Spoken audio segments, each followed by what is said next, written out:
Hello, and welcome back to the Deep Dive. Hello. This session is meticulously tailored for you, the advanced learner, and we're focusing on the ultimate guide to English C2 test preparation. That's right. We're not here to just discuss fluency today. No, not at all. We are talking about achieving true linguistic mastery, the the summit of the English language hierarchy. That's exactly right. We're aiming for the very peak of the mountain.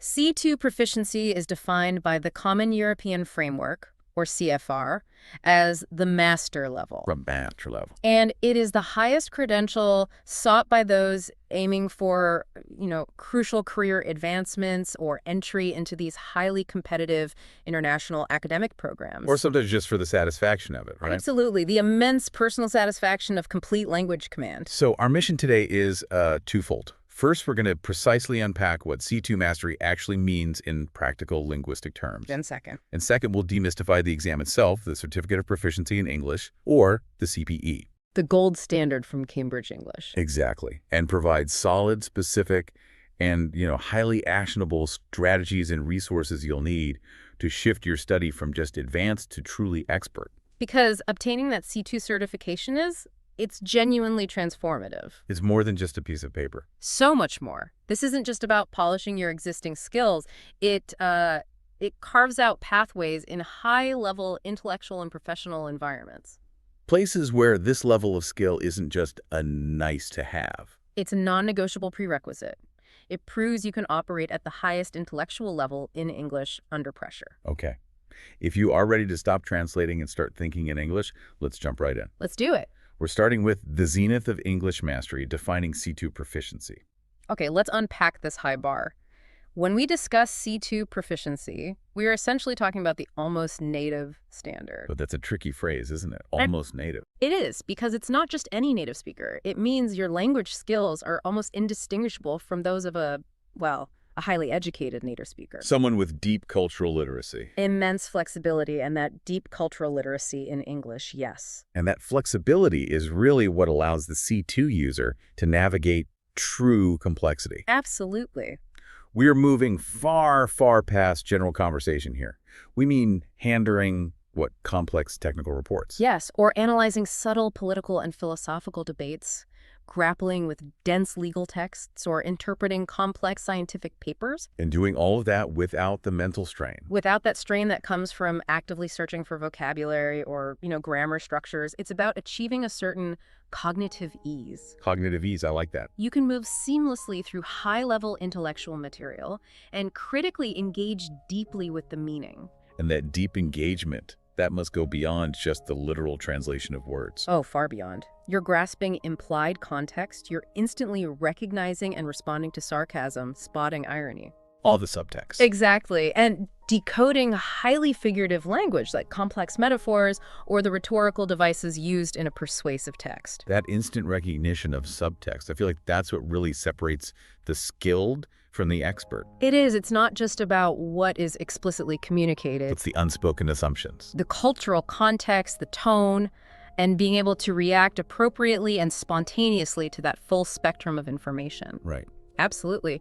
When we position C2 within that CFR framework we mentioned, it really does stand as the apex. It is truly the zenith. Very top. The framework defines C2 mastery as achieving total comprehension. Which means? Understanding essentially everything you encounter in English, whether you're hearing it or reading it. Regardless of the speed or how dense the material is. Regardless. Wow, that's a powerful claim. Everything. But how does that translate into active communication? What you can produce? Well, your self-expression, both written and spoken, it has to be marked by effortless spontaneity, genuine fluency, and a remarkable degree of precision. And that's where that sensitivity to nuance comes in. It is. You develop a keen awareness of these really subtle linguistic points. You instinctively catch sophisticated jokes. You appreciate complex wordplay. Or you understand how just selecting a single different synonym can completely shift the tone of a formal report. That's a perfect example. It moves from a conscious cognitive effort to an instinctive linguistic reflex. So you aren't consciously searching for the right word or grammar. No. The appropriate structure, perfectly suited to the register and context, is just. It's available and ready for immediate deployment. The sources for this really emphasize the need to process complex text and speech without any difficulty, no matter how fast or abstract the information gets. Precisely. And critically, the C2 user has to exhibit these high-level productive skills. Meaning? They can skillfully synthesize information from completely different sources, like a broadcast discussion, academic papers, interviews, and reconstruct that information into their own highly coherent and original presentation. It's not just consumption, it's high-level intellectual production. Okay, let's make that concrete. If a C1 user can synthesize 5 academic papers, how exactly does the C2 user's final presentation differ? Is it just word choice? No, it's a fundamental difference, and it rests on evaluation. Evaluation. The C1 user summarizes and reports the main arguments, linking them competently. The C2 user, however, they grasp the limitations of those sources. So they see the gaps. They see the gaps, they reconcile the varying methodologies, they critique the author's underlying assumptions, and then they reconstruct the material into a coherent, insightful counter-argument or critique. One that wasn't explicitly stated in any single source. Exactly. That's the key then. Offering an insightful critique or a counter-argument. It involves meta-analysis, not just clear articulation. Yes, it's the highest form of cognitive engagement. And this often requires the appropriate use of specific linguistic features, like hedging language, for instance. A C2 academic writer knows that to maintain objectivity and intellectual humility, they have to use structures like, it would appear that the data supports this hypothesis, or this may suggest a correlation rather than direct causation. So you're not overstating your claim. Exactly. This is a hallmark of C2 sophistication managing certainty and ambiguity with linguistic precision. That paints a really clear picture of the expected performance. Now, since C1 is already extremely advanced. It represents highly competent users. So what is the critical difference between C2 and C1? Where is that final linguistic leap specifically located?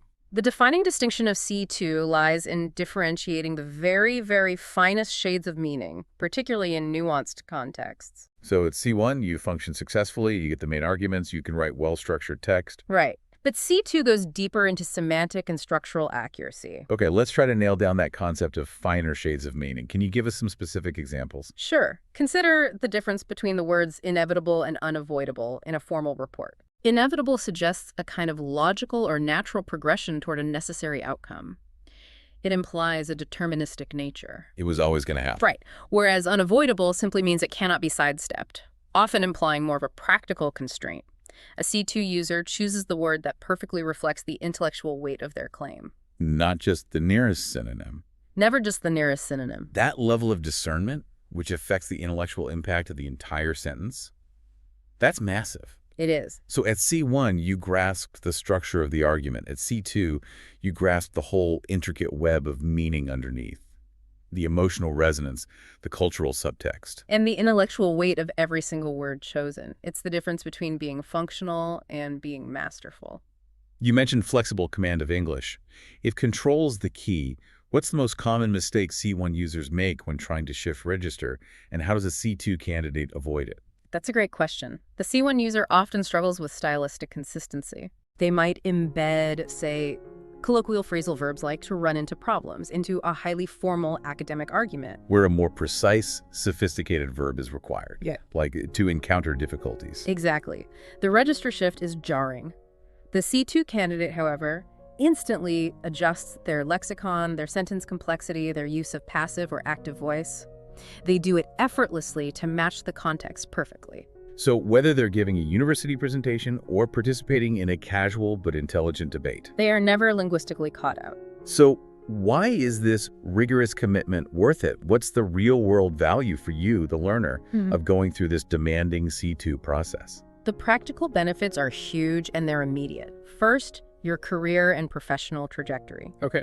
C2 is an incredibly powerful credential for high-level roles. International law, high-level diplomatic posts, senior roles in global consultancy firms. Or top-tier publishing. Absolutely. Places where the ambiguity of a single sentence could be professionally disastrous. This credential certifies that you are capable of precision under pressure. And for those of us pursuing academic goals?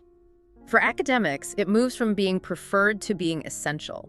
It's often required for competitive international postgraduate research programs, particularly PhDs. Where English is the medium for debate. For complex interdisciplinary debate and the production of original written research, if you're submitting a thesis, you need C2 proficiency to ensure the intellectual rigor of your ideas isn't undermined by linguistic error. And beyond the tangible career boost and the academic necessity. There is immense personal growth and intellectual freedom. It signals rigor, persistence, and a deep commitment to excellence. It's a confidence boost. A life-changing confidence boost because you know you have unlocked the full expressive potential of a major global language. You become a truly global communicator. Able to engage with almost anyone on any topic with sophistication. With sophistication, authenticity, and intellectual depth. That personal sense of mastery it's profound. That confidence boost is indeed the ultimate goal. But before we dive into the blueprint for preparation, we need to address a surprisingly common hurdle. Which brings us to our next section. Here's where it gets really interesting. The C2 challenge for native speakers. It often surprises people to learn that some native English speakers actually find the C2 proficiency exam tough. It does, and it's perhaps the most critical insight for any dedicated C2 learner because it redefines the nature of the test. How so? You would instinctively think, if English is my first language, I should ace this. But the statistics show otherwise, often because the C2 exam is testing something fundamentally different from everyday usage. Okay, so what exactly is going on there? What's it testing? The C2 exam evaluates more than just functional or, everyday conversational English. What linguists call descriptive grammar, how people actually speak. Exactly. It demands conscious mastery of prescriptive grammar, the formal rules taught in schools or used in high-level writing, and the ability to use language in a highly structured, precise, and analytical way. Often under severe time pressure. Under severe time pressure. It's testing linguistic performance and conscious application, not just intuition. So a native speaker might use a complex inversion structure naturally in conversation. Yes, without even thinking about it. But the test demands they perform with precision in a formal setting. And crucially, understand the underlying mechanical rules that govern that structure. Precisely. They have the ability, but not always the analytical awareness or the training to apply those rules rigorously under exam conditions. Can you give an example? Sure. A native speaker might intuitively know the difference between who and whom in spoken English, but they might struggle to apply the prescriptive rule for whom correctly and consistently when writing a high-stakes, timed report. Whereas a C2 learner has meticulously drilled those structures. Exact. And that is where register control becomes this massive hurdle for some native speakers. Absolutely. Native speakers are accustomed to shifting register intuitively based on social context. They often don't realize how much their conversational speech relies on contractions, informal vocabulary, or grammatical shortcuts. That would be considered detrimental in the C2 writing section. Completely.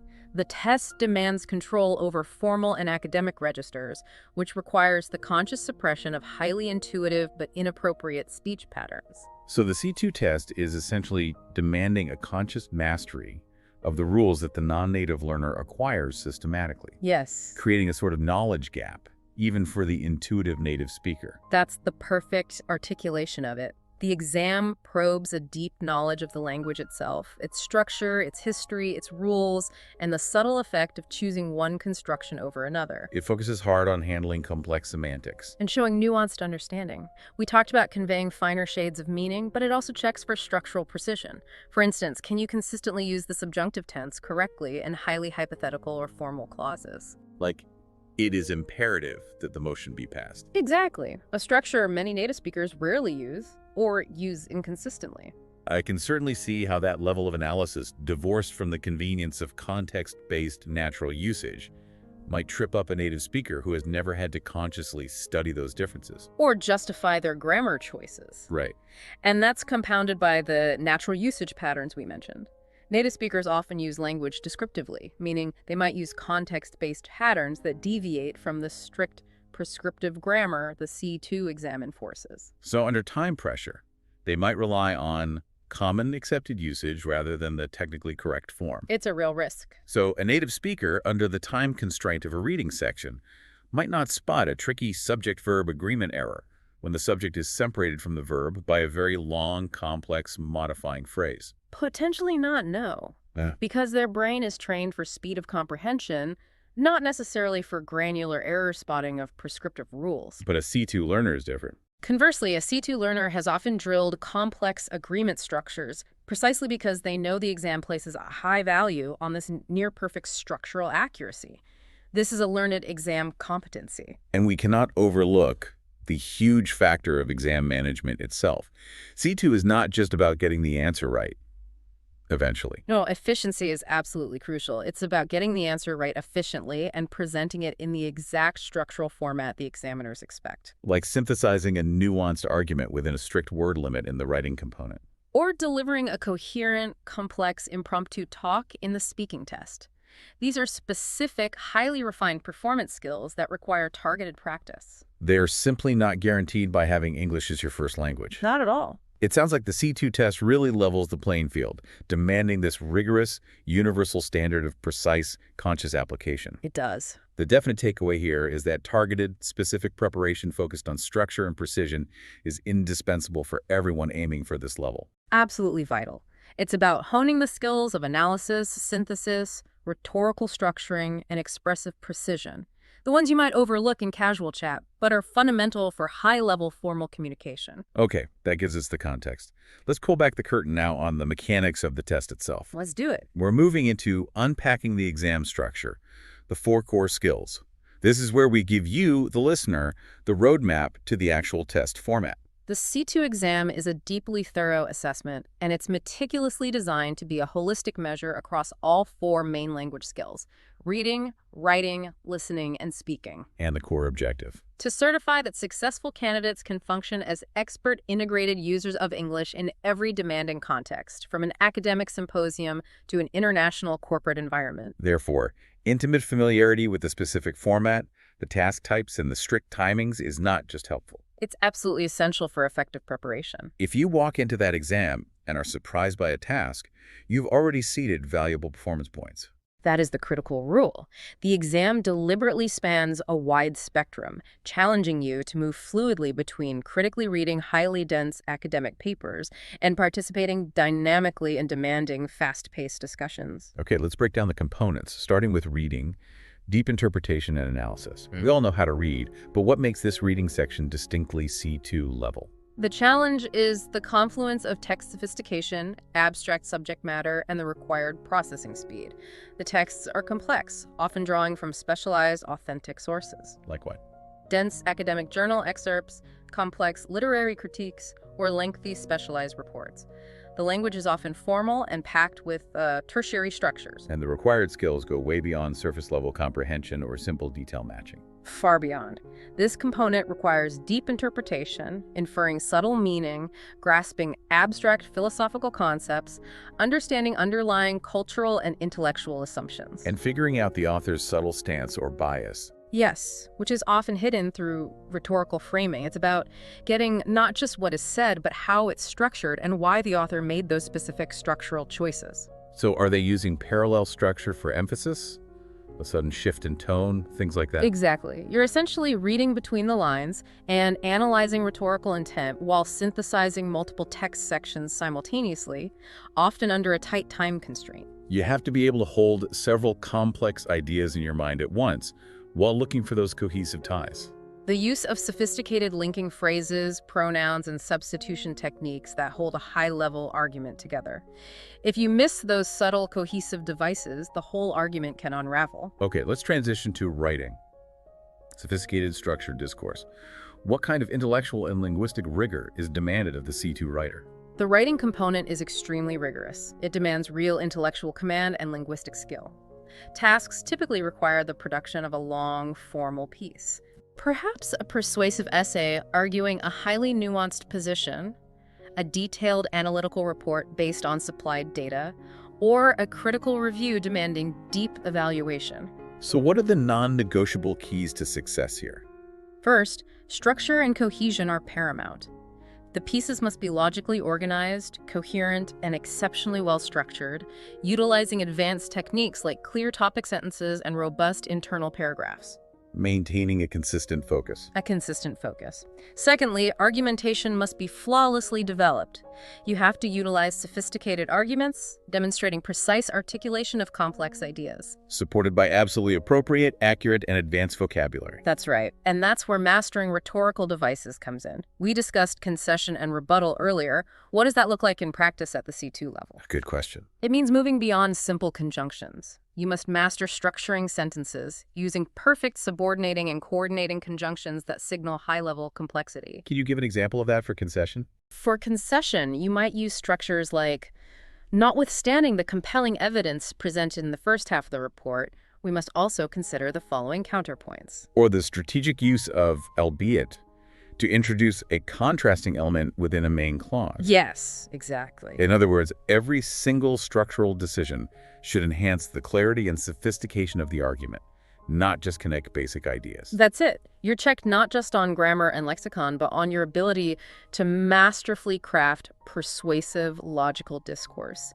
This means crafting compelling, error-free, intellectually strong prose. While maintaining a consistent, sophisticated, and academic tone that's appropriate for the task. Yes, highly formal for a report, maybe slightly more discursive for a review. Okay. Next up, listening. Critical and perceptive ear. Listening is cognitively demanding, especially when you're dealing with diverse accents and rapid information flow. What's the expected diversity of audio here? The test is designed to be challenging by exposing you to a truly diverse range of spoken English. Such as? Complex academic lectures, nuanced panel discussions on radio shows, lively, fast-paced debates, and complex everyday conversations, all potentially featuring varied international accents and speeds, sometimes with background noise. And the central task is picking out not just the main ideas and specific details. No, but the implicit meanings and the subtle shifts.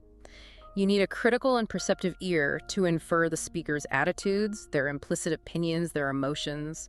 So this means catching subtle clues in intonation shifts. A slight pause that suggests doubt, a change in formality that indicates a register shift, the use of rhetorical tricks, or catching unspoken assumptions between speakers. It's all in there. Can you elaborate on inferring implicit meaning in a C2 context? What does that really look like? Often the question will hinge on understanding the relationship between the speakers or the unspoken agenda of one speaker. Okay. For instance, in a discussion clip, Speaker A might agree with Speaker B, but their tone or their use of a rhetorical qualifier might imply deep skepticism or even gentle mockery. And a C2 learner catches that. A C2 learner catches that subtle layer of meaning and can identify the speaker's true motivation. Finally, speaking interactive and spontaneous performance. This is often the most demanding part because it's live performance under scrutiny. It is. What are the typical settings and tasks? It's usually face-to-face with one or two examiners and often involves multiple phases. An initial warm-up discussing visual stimuli like pictures or text, a collaborative task with another candidate. And then a long turn. And a longer sophisticated talk where you must develop an abstract topic autonomously. What are the primary assessment criteria for this high-level spontaneous performance? Well, fluency and clarity are fundamental.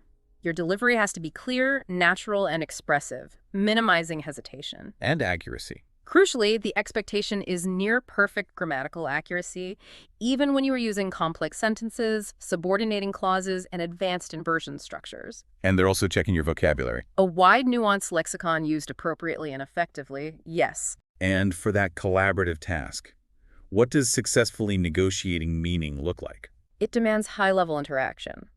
Negotiating meaning involves challenging, supporting, or clarifying points effectively without being rude or dominating the discussion. C2 candidates would use sophisticated phrases to manage the flow of conversation. Exactly. They might gently interrupt with something like, if I could just interject briefly to pivot to a related point. Or qualify their agreement. I largely concur with your assessment, however, the data compels us to consider that kind of thing. So it's about demonstrating control over the interaction itself, not just your own monologue. Exactly. You are assessed on how well you respond, contribute ideas, sustain arguments over long stretches, and negotiate meaning effectively within a dynamic, high-level discussion. The C2 exam, then, is truly a complete and integrated picture of expert usage. It's why preparation is so critical. That holistic view is essential. It moves beyond passive knowledge acquisition to active, high-stakes performance management. Let's transition now into the strategic approach preparation, exercises, and resources. Given that C2 requires stamina, not just effort, what's the overarching philosophy for success? The overarching philosophy has to be deep immersion. A marathon, not a sprint. It is a marathon that requires sustained effort and mental stamina, rejecting the idea of last-minute cramming. The most effective strategy is weaving English into the daily organic fabric of your routine. Not just dedicating specific study hours. Correct. The goal, then, is to bypass the need to actively think about grammar rules and shift toward an innate, intuitive understanding that is still structurally precise. Precisely. The goal is for English to feel so natural that it is literally an extension of your own thought process. And the fundamental mechanism for achieving this is thinking in English. You have to make a conscious, concerted effort to stop translating mentally from your native language. You do. That sounds challenging. What is the mechanism behind it? It's about building a monolingual internal dialogue.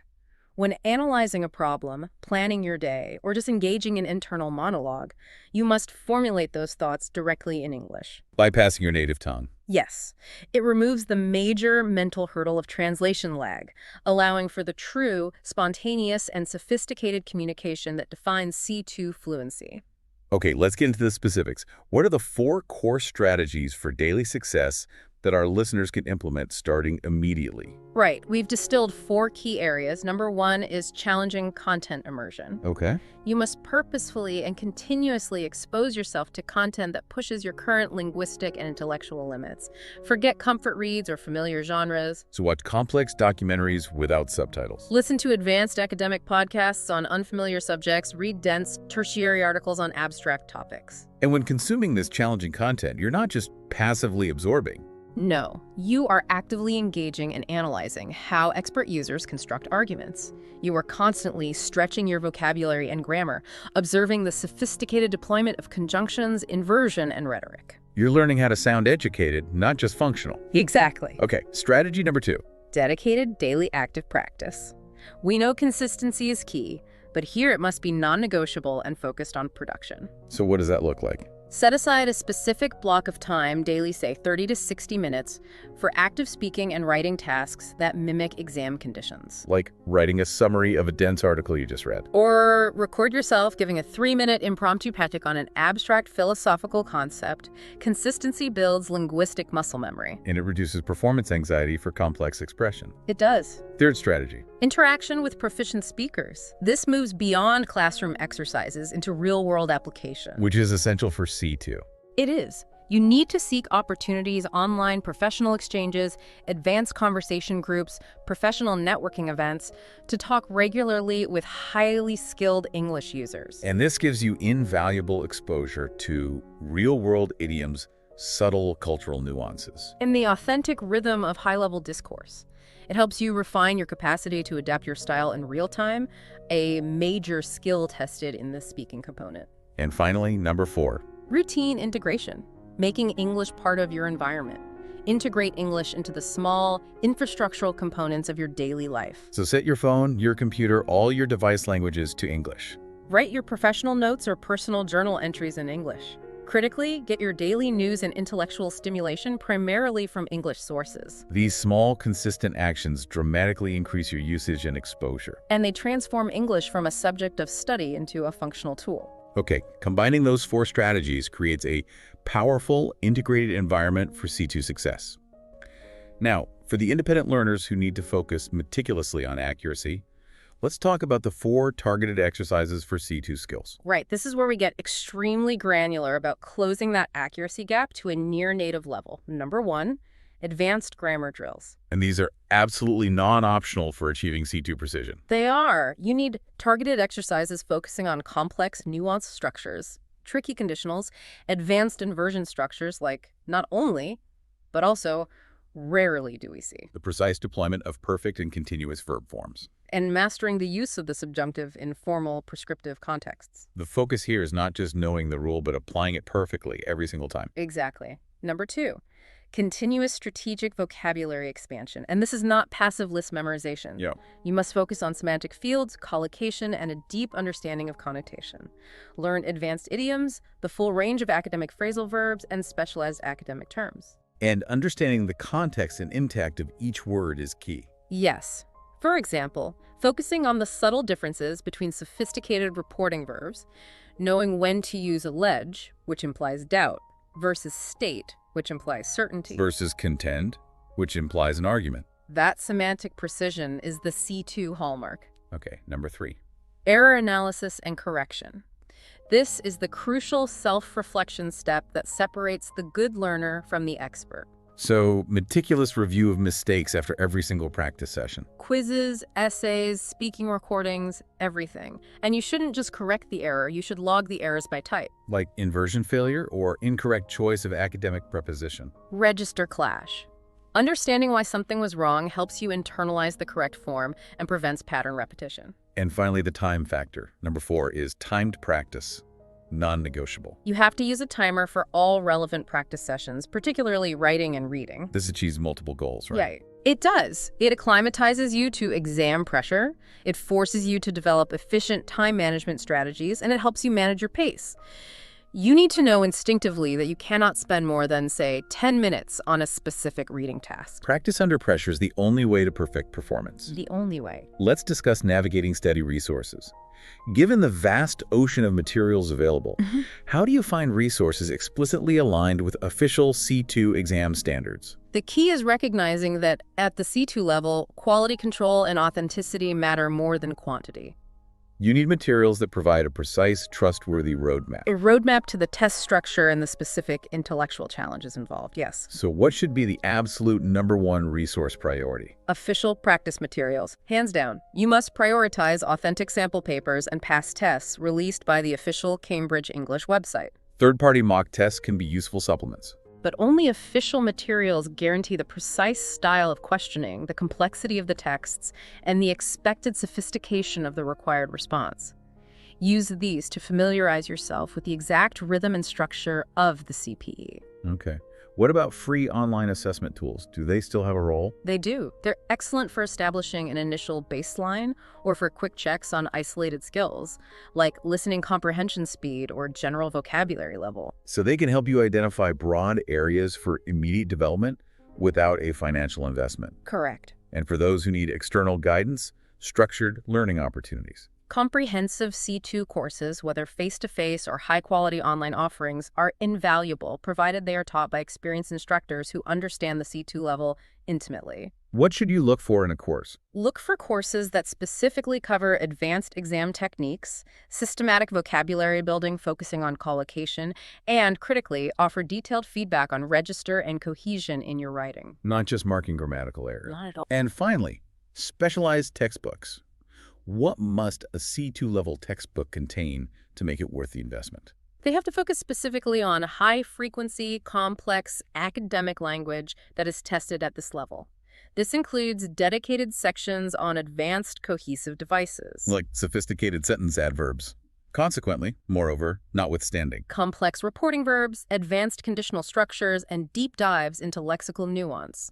A good C2 textbook should feel like a deep dive into the prescriptive rules of academic English. So, strategically combining official papers, self-reflection via error analysis, timed practice, and specialized instructional resources, that creates the robust, deep immersion study plan necessary to reach this height. It moves you from simply studying English to operating intellectually in English, which is the definition of C2 success. We've truly taken a comprehensive deep dive today into the blueprint for C2 test preparation. We've covered everything from defining that almost native master level to the surprising challenges faced even by native speakers. And armed you with detailed, actionable strategies and targeted resources. To summarize the core message, C2 success demands a holistic, strategic approach. It does. This means achieving a near-instinctive understanding of the C2 level itself, securing intimate knowledge of the test format, committing to the continuous, precise development of all 4 skills. And wisely leveraging highly specific study tools. That's it. And maybe a final provocative thought for you to carry forward: the dedicated learner, as you structure your journey. That C2 certificate, the CPE, is far more than just a piece of paper. It is absolute proof of your capacity to handle the most complex intellectual ideas and engage deeply, precisely, and persuasively with the world in English. So think for a moment. If you possess that level of guaranteed linguistic command, How would that mastery truly reshape your intellectual world, your professional potential, and your capacity to influence high-level global discussions? The possibilities, quite frankly, are boundless. Embrace your C2 journey with confidence, Right. knowing that with focused, strategic effort and this clear approach, this ultimate peak of English proficiency is definitely within your grasp.